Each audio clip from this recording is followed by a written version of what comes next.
Kung sawa ka na sa ordinaryong luto sa bangus, I got you. Para sa'yo to. Yum yum!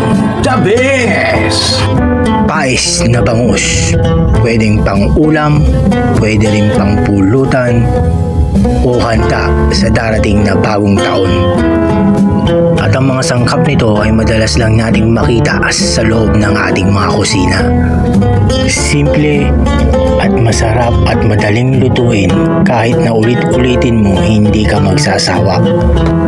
Kaya't kung mahilig ka sa bangus, ano pang hinihintay mo? Isama mo na to sa iyong mga listahan. Kaya't i-ready mo na ang iyong sarili dahil siguradong taob ang isang kalderong kaning lamig sa sarap at linamnam ng ating pais na bangus.